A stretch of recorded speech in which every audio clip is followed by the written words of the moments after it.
બુદ્ધિવંત વૃદ્ધ પક્ષી.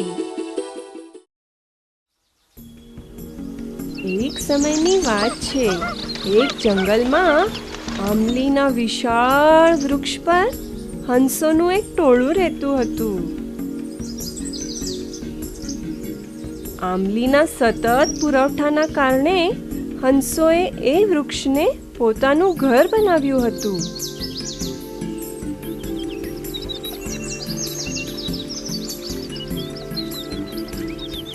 એક દિવસ એક બુદ્ધિવંત વૃદ્ધ હંસે આંબલીના વૃક્ષના થડ પાસે એક નાની વેલ ઉગતી જોઈ.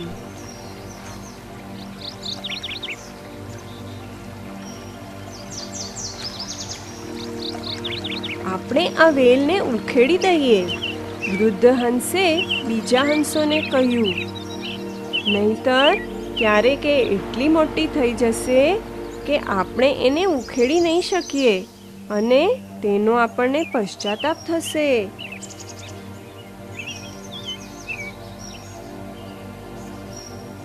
બીજા હંસોએ બુદ્ધિવંત વૃદ્ધ હંસની વાત પર જરાય ધ્યાન ન આપ્યો. તેઓ પોતપોતાના કામમાં બેફિક્રીથી વ્યસ્ત થઈ ગયા. વેલ થોડી થોડી ઉગવા માંડી.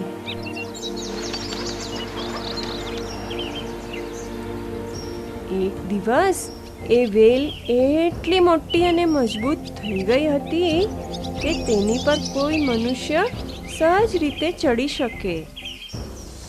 વૃદ્ધ હંસે તેમને ફરી એકવાર ચેતવણી આપી, આપણે આ વેલને ઉખેડી દઈએ, નહીં તો એના કારણે આપણને પશ્ચાતાપ કરવાનો વારો આવશે.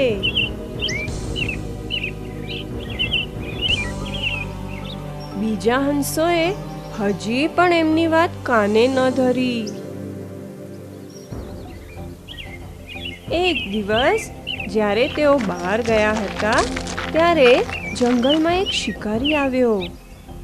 આંબલીનું વૃક્ષ જોઈ એણે નિશ્ચય કર્યો કે એની ઝાડ નાખવા માટે આ જ યોગ્ય જગ્યા છે.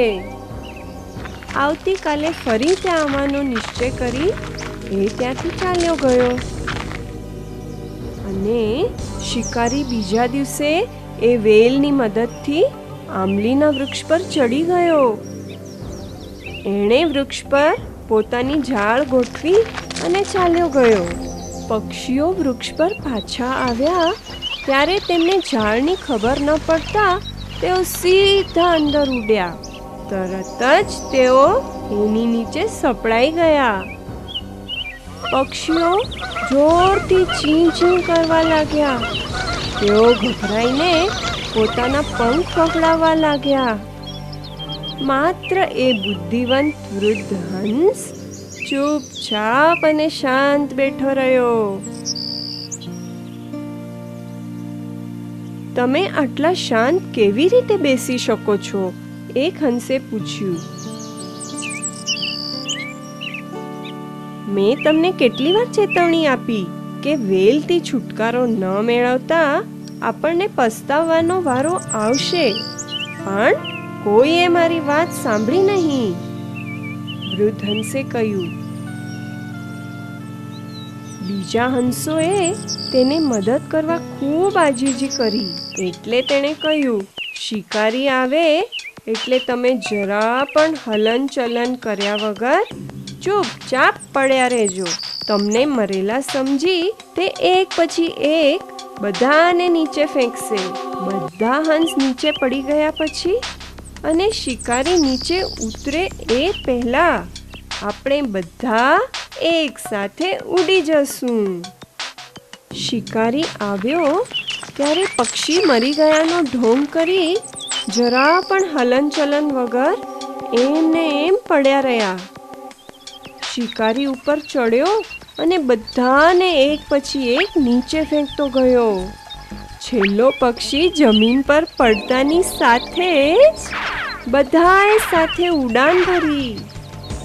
શિકારી સ્તબ્ધ થઈ જોઈ રહ્યો કે એ હંસોના હાથે એ કેવો મૂર્ખ બની ગયો હતો. બધા હંસો બુદ્ધિવંત વૃદ્ધ હંસના ખૂબ આભારી હતા. તેઓ સમજી ગયા હતા કે કોઈ પણ સમસ્યા મોટું રૂપ લે એની પહેલા એનું નિવારણ કરવું જોઈએ.